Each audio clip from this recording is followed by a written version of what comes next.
우선 이제 탄소 중립 관련해서 이제 수소는 어떤 역할을 할 수 있는지를 좀 설명을 먼저 드리고자 하는데요.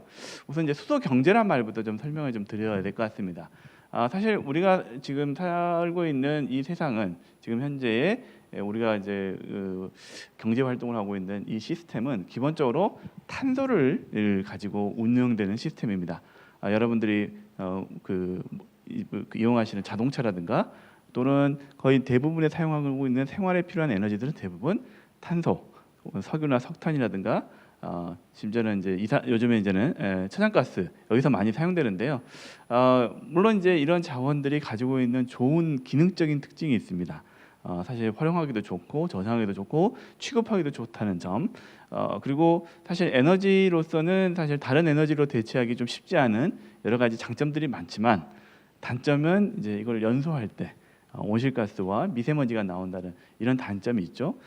그래서 이 기본적으로 우리가 탄소 중심의 탄소를 기반으로 하는 경제 체계에서 이제 탄소를 벗어나서 수소로 이제 경제를 운영하는 시스템을 가자. 이게 수소 경제고요. 근데 사실 수소는 수소 경제란 말이 등장하기 전 대략 우리나라에서 이제 전 세계적으로 수소 경제란 말이 이제 보편화되면서 유행했던 게 2004년경인데요. 그 이전에도 사실은 수소는 산업 현장에서 우리 삶 주변에서 많이 쓰였습니다. 우리나라 같은 경우 수소를 가장 많이 사용하고 있는 분야는 정유 공장에서 소위 탈황 공정에서 수소를 가장 많이 쓰고 있습니다. 보통 여러분이 쓰고 있는 휘발유 경유 같은 경우는 그 안에 황을 다 빼야 됩니다. 만약에 빼지 않으면 이제 연소하는 과정에서 여러 가지 황산화물이 나와서 우리의 건강을 해칠 수 있기 때문에 의무적으로 황을 제거하도록 하고 있는데 이때 수소를 넣는 수첨 공정이라는 것을 통해서 빼고 있고요. 이게 가장 우리나라에서 많이 사용하고 있습니다. 우리나라에서 대략 수소가 1년에 한 200만 톤 정도 생산돼서 소비되는데요. 그 중에 한 70% 이상은 여기서 소비가 되고 있다라고 할 수 있고요. 전 세계적으로 본다면 이제 가장 많이 사용하고 소비되는 분야는 비료를 만드는 데 사용되고 있습니다. 지금 이제 일반적으로 이제 농업에서 쓰고 있는 질소 비료 같은 경우가 대표적인데요. 이 질소 비료를 만드는데 사실 수소가 들어가야 됩니다. 수소와 공기 중에 있는 질소를 합쳐서 암모니아를 만들고요. 이 암모니아를 활용해서 우리가 질소 비료를 만드는데 이게 가장 보편적으로 많이 사용되고 있는 수소 분야입니다. 이런 측면에서 가장 많이 쓰고 있는 나라는 중국이고요. 중국이 가장 많은 수소를 생산해서 소비하는 국가입니다. 그런데 이렇게 뭐 정유 공장이라든가 또는 이제 비료를 만드는 데 또는 여러 산업용 가스로 사용될 때 그때 수소를 가지고 수소 경제다 이렇게 표현하지는 않았습니다. 수소 경제라는 표현을 본격적으로 시작하게 된 계기는 산업용으로 사용되는 것을 넘어선 또 다른 용처, 바로 에너지로 활용할 수 있기 때문에 그렇게 된 것이라고 할 수 있는데요. 자, 그렇다면 이제 수소를 어떻게 하면 에너지로 사용할 수 있느냐? 수소를 에너지로 사용할 수 있는 방법은 크게 두 가지 방법이 있습니다. 하나는 연소입니다. 수소는 불을 붙이면 불이 붙는 가연성 기체입니다. 그래서 수소를 태우면 이제 열기가 나고 또 뭐 화염도 납니다. 대신에 이 수소는 이게 연소를 시키면 물이 발생합니다. 그래서 수소는 원래 이제 영어로는 하이드로젠이라는데요. 하이드로란 말은 물이고요. 젠은 이제 제너레이션 생성입니다. 그래서 그 불을 붙였을 때 물이 생성되는 물질, 그래서 수소가 됐습니다. 그래서 1차적인 방법은 연소이고요. 뒤에서 이제 연소를 통해서 에너지를 뽑아 쓰는 여러 가지 방법들이 나오는데 그건 좀 뒤에 설명을 드리고요. 그보다 앞서서 이제 우리나라에서 많이 주목했던 방법은 연료 전지를 활용하는 방법입니다. 연료 전지라는 거는 좀 복잡한 뭐 이렇게 장치 같이 보이지만 사실 개념적으로는 아주 간단합니다. 사실 이제 이 연료 전지의 기본은 물에 있습니다. 앞서 말씀드린 것처럼 물은 수소와 산소로 결합된 이제 하나의 이제 화합물이죠. 근데 이게 수소와 산소라는 분자가 따로 떨어져 있을 때 하고 이 둘을 붙여서 물을 만들었을 때 에너지의 양이 다릅니다. 오히려 합쳐 놓으면 에너지가 줄어듭니다. 따로 떨어져 있을 때 훨씬 에너지가 더 많습니다. 그래서 강제로 이 두 개를 딱 붙여버리면 그래서 물이 되는 순간 사실은 남는 에너지가 있고 이 에너지가 방출되게 됩니다. 그 에너지를 보통 두 가지 형태로 방출이 되는데요. 하나는 전기의 형태로 방출되고요. 또 하나는 열의 형태로 방출됩니다. 자, 이것을 가능하게 하는 장치. 그래서 수소와 산소를 결합해서 물을 만들 때 발생하는 에너지를 뽑아 쓰는 장치를 쉽게 말씀드리면 연료전지다라고 표현할 수가 있고요. 뭐 여기는 이제 표현은 뭐 여러 가지 뭐 이렇게 복잡하게 되지만 간단하게 말씀드리면 그렇고요. 이 개념, 이 연료전지에 대한 기본적인 개념은 역사적으로 꽤 오래됐습니다. 벌써 한 200년 가까이 넘게 벌써 18세기에 이미 이 기본적인 원리들은 다 발견이 됐고 뭐 간단한 이게 연료전지는 이미 그때 다 만들었습니다.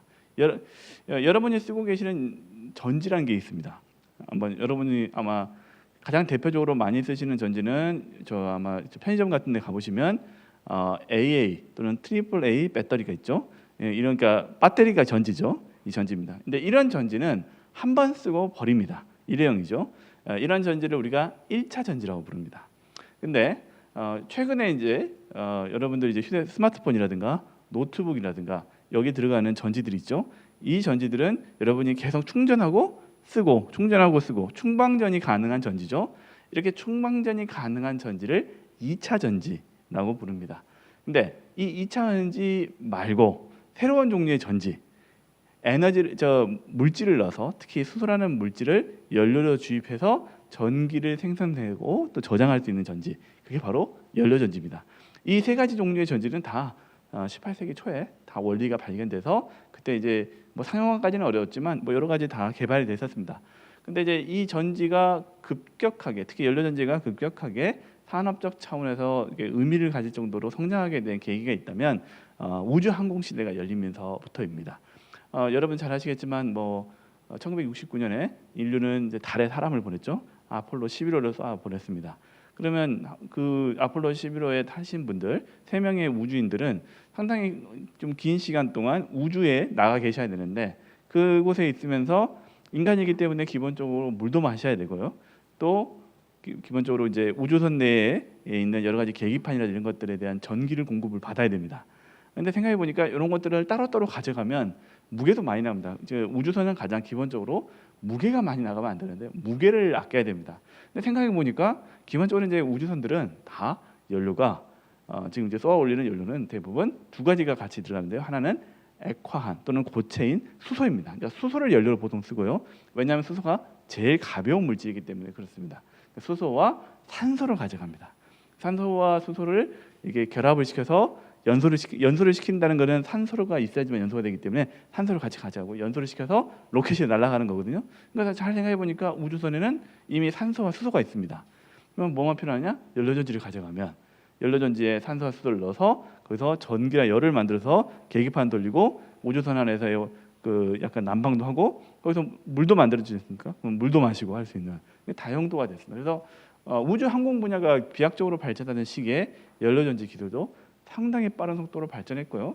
그리고 대표적으로 이제 미국이라든가 뭐 이렇게 독일 같은 나라, 일본 같은 곳에서 이 기술이 상당히 빨리 발전해서 지금은 이제 넘어와서 우리가 일상생활에 쓸 수 있는 방식으로 넘어왔습니다. 또 하나는 이제 상상 속에 앞으로 미래 기술로서 많이 오랫동안 사람들이 다뤄왔습니다. 뭐 영화에도 자주 출연했는데요. 대표적으로는 터미네이터가 내장되어 있는 에너지 구동 장치가 연료전지입니다. 그 007에도 나왔었습니다. 007에서도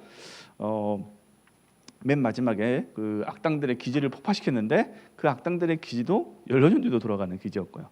그밖에 많은 영화나 소설에서 연료전지가 미래의 에너지, 미래의 새로운 엔진 뭐 이런 식으로 다뤄졌습니다. 왜냐? 앞서 말씀드렸던 것처럼 이 연료전지는 기본적으로 수소 또 나가서는 물이죠. 수소와 산소와 물.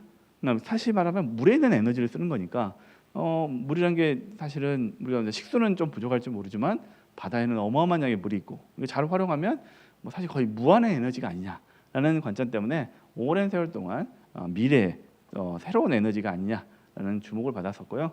앞서 설명드렸던 것처럼 연료전지는 1차 전지, 2차 전지와 함께 새로운 전지 중에 하나입니다. 그리고 연료전지의 가장 중요한 장점 중에 하나는 범용성입니다. 생각보다는 많은 곳에 쓰일 수가 있습니다.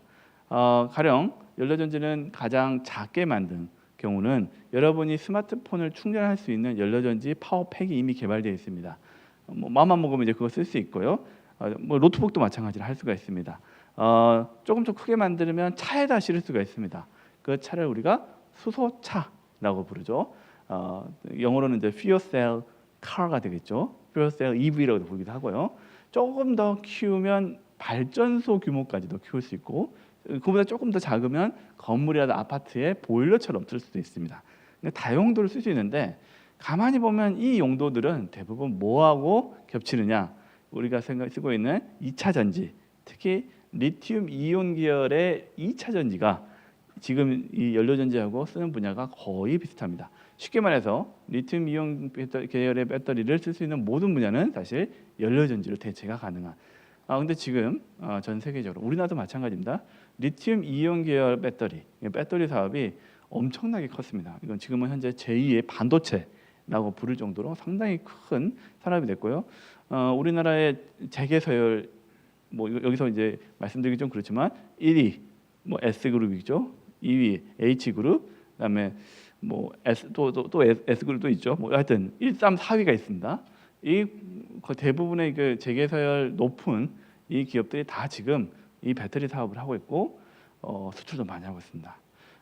근데 생각해 보니까 연료전지도 비슷하게 쓸 수 있다면 이 산업을 잘 육성하면 지금의 리튬이온 계열의 배터리 산업처럼 엄청나게 큰 산업이 되고 제2의 반도체가 될 수 있지 않을까라고 해서 그동안 많은 관심을 받았고, 또 정부나 또 기업들도 많은 관심을 갖고 있습니다.